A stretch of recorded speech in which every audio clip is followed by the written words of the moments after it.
Bonjour à toutes et à tous, ce podcast vous est présenté par Franck Gonzalez.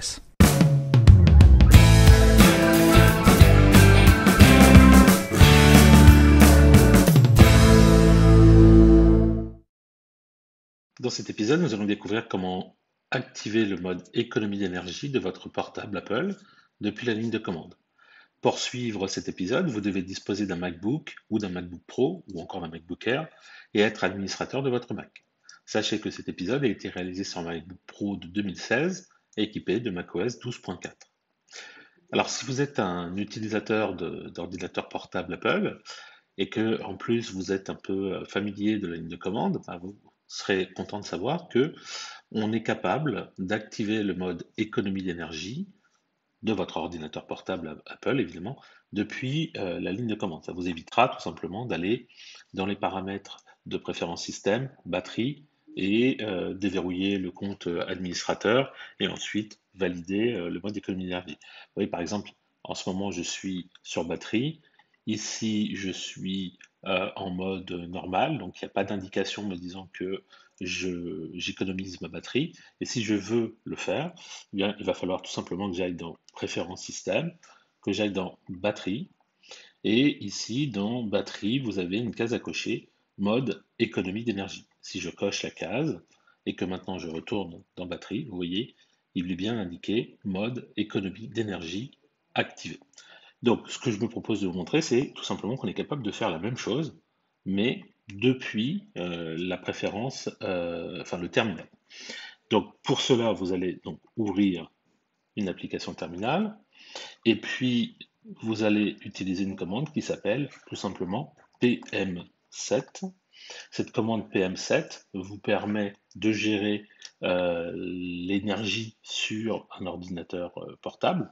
Donc, si on fait un man PM7 par exemple, eh bien, vous allez avoir des détails sur ce qu'on est capable de faire. Je vais agrandir un petit peu la fenêtre, le temps que le manuel se charge.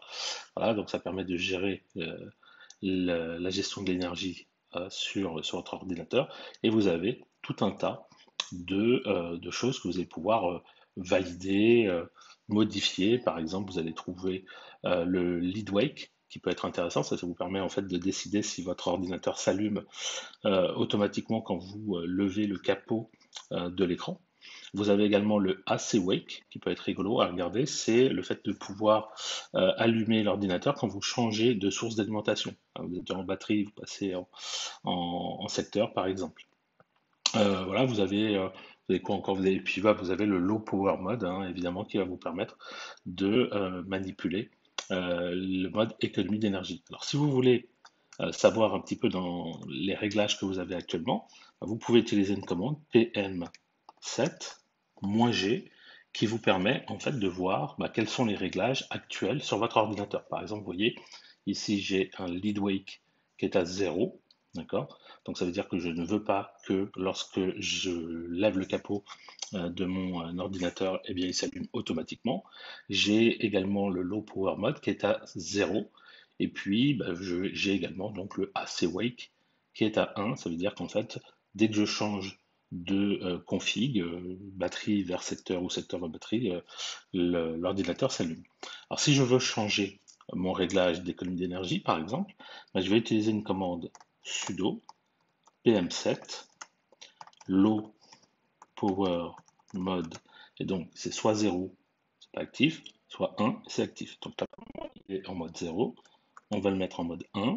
Évidemment, il faut que je m'authentifie comme étant administrateur de l'ordinateur. Je valide. Et maintenant, si je regarde, j'ai bien mode économie d'énergie activé. Pour l'enlever, 0. Et le mode économie d'énergie est bien arrêté. Donc voilà comment on peut manipuler très simplement, très facilement la gestion de l'énergie sur un ordinateur portable. Donc je vous laisserai regarder le manuel et vous allez voir qu'il y a deux, trois petites choses qu'on peut manipuler. C'est assez sympathique. Par exemple, vous avez un mode hibernation également à aller changer. C'est une valeur entre, enfin c'est soit 0, soit 3, soit 25. 0 c'est plus pour les ordinateurs de bureau. 3 pour les ordinateurs portables et 25 c'est plus un réglage que vous pouvez faire en mode manuel. Je vous laisse la surprise, allez regarder ce que ça permet de faire. Voilà, merci d'avoir suivi cet épisode. J'espère que vous l'avez trouvé utile et compréhensible. Si vous souhaitez en connaître davantage sur l'utilisation de macOS ou d'iOS, merci de consulter notre site web à l'adresse www.agnosis.com et suivez les thèmes formation macOS Monterey ou formation iOS depuis la page d'accueil. À bientôt pour un prochain épisode.